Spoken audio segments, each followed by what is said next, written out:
I swear to God, this guitar has enough abalone on it to cosplay as a Schecter. Okay, I'd bet that most of us know BC Rich mostly as a meme for their cheap black and red tribal flame warlock guitars and their other weird pointy shapes, and obviously a bald man with head tattoos who wears sunglasses inside, and sadly Stranger Things. BC Rich has definitely earned that reputation. They've done it to themselves. But I come to you today as a man with no tattoos who long ago removed his facial piercings and who has never had a DUI and showers regularly to tell you that this guitar fucking rips. Oh my God, it blows my mind how good this thing is. This is my first 8-string and I'm good, man. I'm telling you, I don't need to look any further, and I'm extremely picky when it comes to guitars and my standards for what I want out of them. This 8-string largely does everything perfectly that I need it to, mostly. This is my BC Rich Prophecy Shredzilla Extreme 8-string multi-scale guitar with a spalted maple cap. And this thing retails for around $1,800 to $1,900. Before we begin this review, I want to stress that I'm a very harsh critic and I have very high standards for any guitar that I bring home.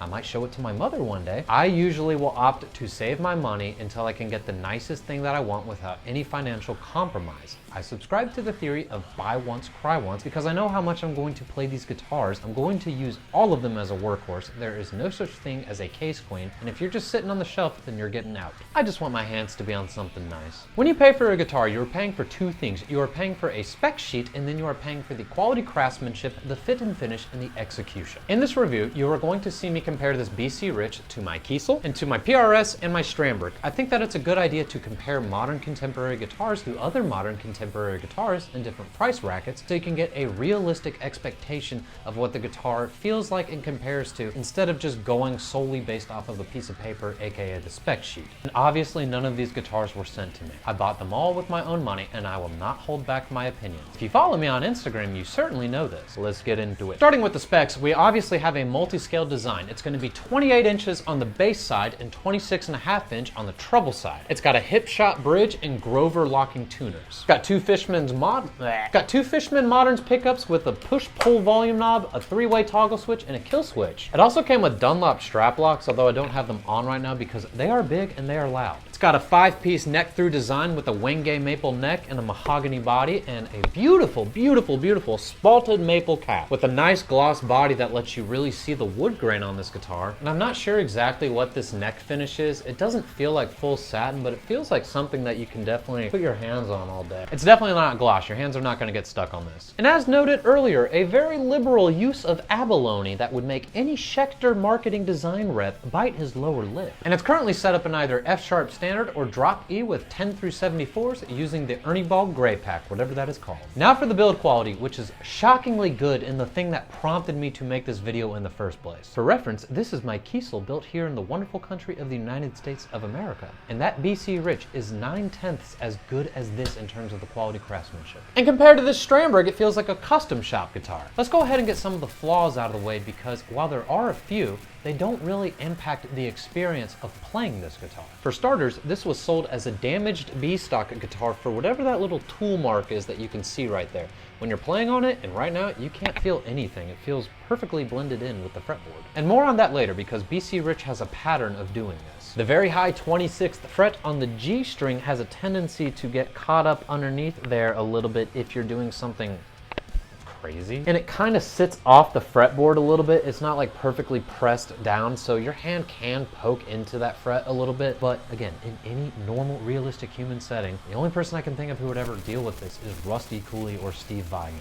I also find that these locking tuners aren't nearly as responsive as the hip shot ones on my Kiesel. There's definitely a little bit more play on there and room for wiggle that I wouldn't like, but they still function fine. It's not a big deal. But the persistent reoccurring issue has been in the pickups, specifically the wiring. When you're on the neck pickup and you try to go to the middle or bridge pickup, it doesn't really catch the bridge pickup. You have to play with that toggle like you're playing with something else, and then eventually some magic will happen. And when I took it to the guitar tech at Guitar Center, it was like a sick joke where all of a sudden it worked perfectly fine for him. He opened up and he sprayed some stuff in there and moved some wires around. I am not a guy who operates on electronics or knows anything about that, but I gave the dude 20 bucks. He probably spent it on some weed gummies, and the problem persisted the moment I got home. And the fact that they put 2 screws on the output jack to access the battery is so freaking stupid in my opinion. You don't have to do the super Gucci ESP thing, but at least put a little flap. People have been doing that since active pickups have been around. This is annoying. No one can tell me otherwise. But that is it for the downsides and defects. And I assure you, they are largely outshadowed by how well built this guitar is. For starters, the actual fretwork is immaculate. Now, the polishing could have been a little bit better,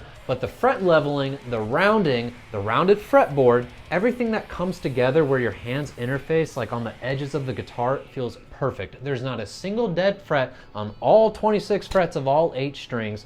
It is stunning how good the fretwork is on this guitar. And I have a PRS and a Kiesel, which are commonly known for having the best fretwork in the game. And the tuning stability is incredible. Like my Strandberg, my Kiesel, and my PRS, if I'm just playing on the couch practicing, I don't even have to bother tuning this thing. Today was actually the first day that I've given it a setup since I bought it on New Year's Day of 2025. The intonation and truss rod were perfect when I picked it up. However, the string height was about 3 millimeters high on the low F sharp and about 2.5 millimeters high on the high E. But I still covered that entire Archspire album with this H string, so high action is not the worst thing in the world. Don't be afraid of it. I sure as crap didn't have any fret buzz, but when I did the setup, I did lower everything about 1 millimeter, and it does feel a lot better. The hardware was super easy to operate, as any Hipshot hardware is. And I'll also add that the weight balance of this guitar is fantastic. There's no neck dive when you're in classical position.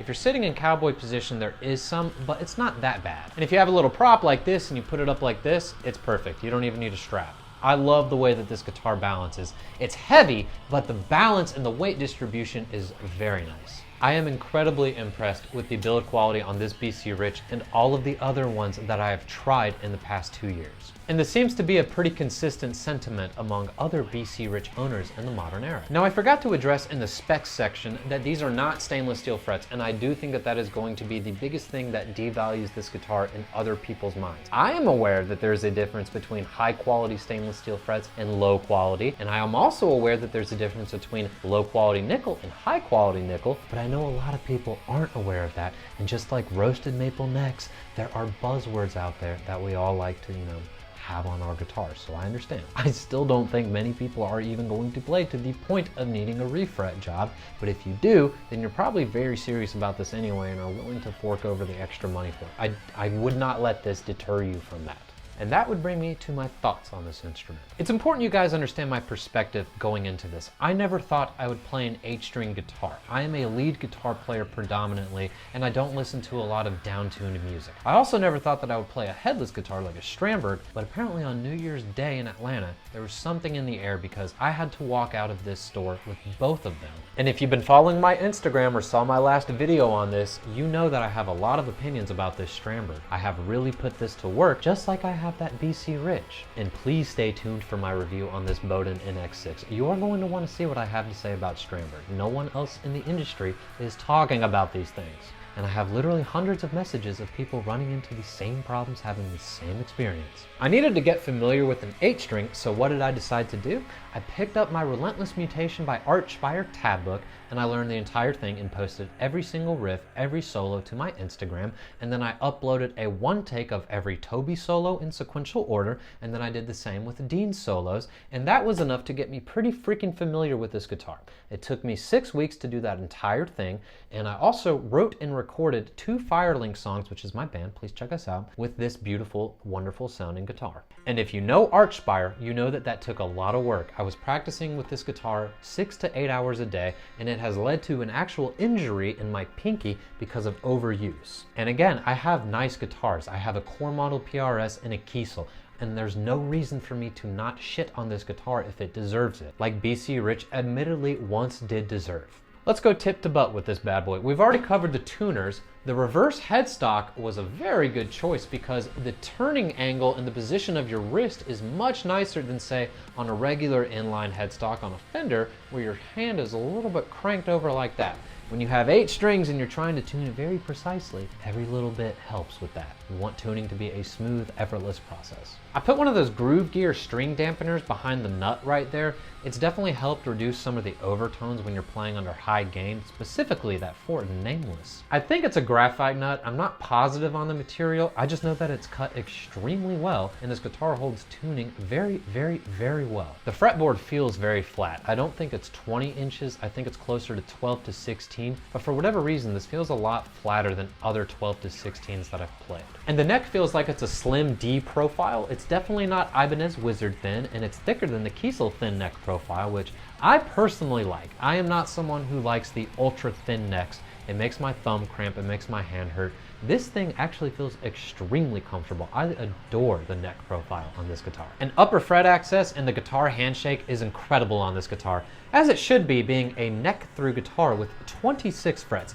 You can access all 26 frets on every string extremely easy. As far as the Fishman pickups, this is my first time using them, and I really like them. I haven't used active pickups since I had a Schecter C1 Hellraiser FR back in, I think, 2007, and with the amount of abalone on this guitar, this feels like a spiritual successor to it. I find both the active and passive mode to be useful. I record my Firelink stuff on the active setting, but the Archspire stuff, I don't want all of that sizzling high gain mid-range on there, so I would pop up to voice 2 and it sounded a lot more tame. And the kill switch is actually in a very usable spot. David Glover and Charles Caswald would be very happy. Seriously, I've never understood why some companies put the kill switch on the upper horn or all the way down on the lower horn or all the way down by the output jack over here. This one is right there. If you're into all of that kinky stuff, this guitar might be for you. Especially if you get a multi-scale Kaler trem bridge installed, but more on that later. And the bridge is amazing. It's a hip shot. You already know that. It's extremely easy to make adjustments, and this is coming from a guy who really doesn't like to set up his guitars. And I again want to stress that the balance on this guitar is amazing, whether you are in classical position or in cowboy position with the prop. Now, I already know that some of you are going to make a comment about the bridge pickup angle and ask me if it sounds funny as a result,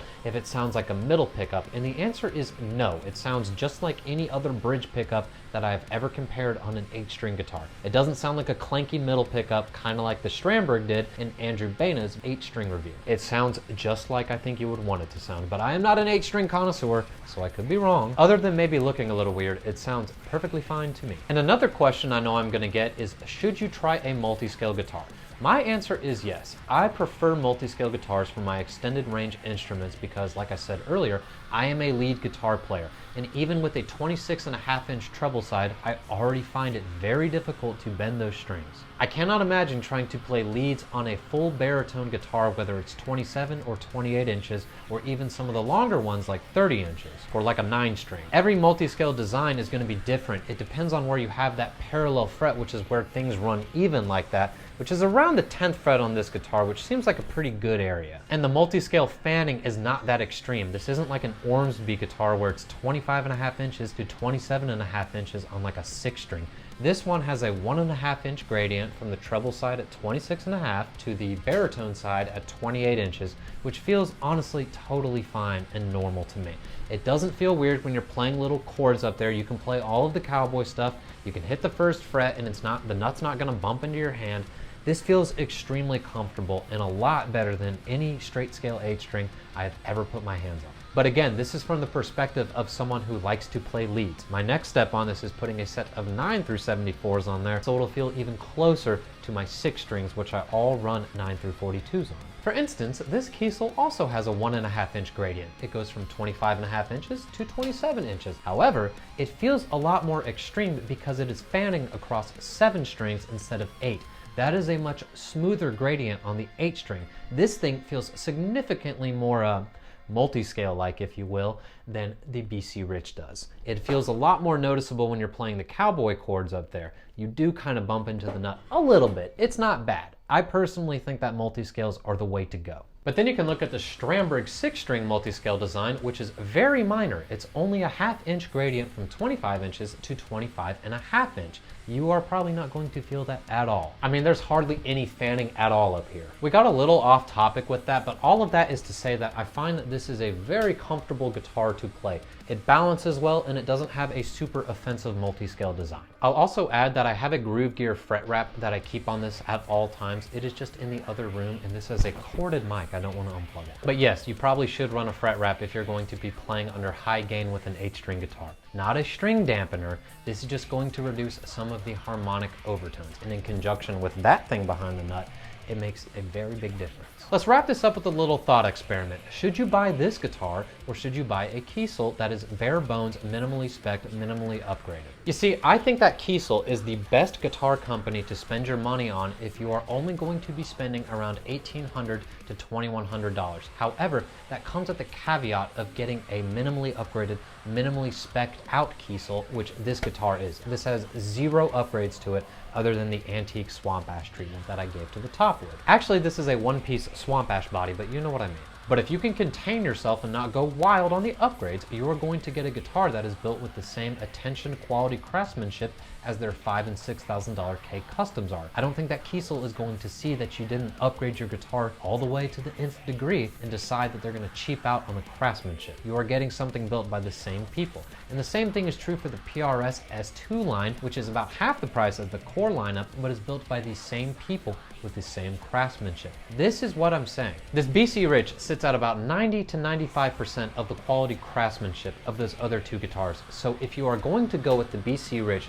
do so because you like the way it looks and you like the way it feels. We've already talked about the stainless steel frets, and I know that that's going to be an automatic deal breaker for some people who just can't help themselves, but I highly encourage you to look past the spec sheet and recognize that this guitar feels and plays amazing. I don't think that you should automatically skip on this for, say, a Kiesel or an Ibanez or an LTD just because that one has stainless steel frets and this one doesn't. I cannot stress to you enough how good this guitar feels in your hands. The balance is incredible and the playability on it is one of the best I have ever felt on any guitar. I have absolutely nothing to gain by telling you this. In fact, I bet if I made a video mocking BC Rich, that would get more clicks because everyone loves to throw BC Rich a little bit of shade. After all, they did participate in Stranger Things. I hope I've made myself clear that I think that this is a wonderful guitar and that you should not skip on it. And this includes the 7 and 6 string versions of this. There's a lot of different wild versions of this, so we might as well go ahead and talk about BC Rich as a company a little bit. And let's start with the price. $1,800 to $1,900 is a lot for an import guitar, but that's kind of just how things are these days. We are seeing a lot of Schecters and LTDs that are creeping up to that $2,000 price tag. We're seeing Strambergs that are $2,500 for the N2 line, which is fucking absurd. Everything is going up. That's kind of just how things are. Now, I've already told you that I think that this guitar is still competitive even at its MSRP, but you're gonna find it a lot cheaper, and here's why. You remember earlier when I told you about how this was technically a B-stock model? Well, apparently that is a running trait among BC Rich. And I'm gonna defer to KDH, Lord Irish of the West. KDH basically speculates that BC Rich can't actually sell their guitars at their suggested MSRP, so they find little scratches and dings on it to sell off as B-stock guitars just to push the inventory.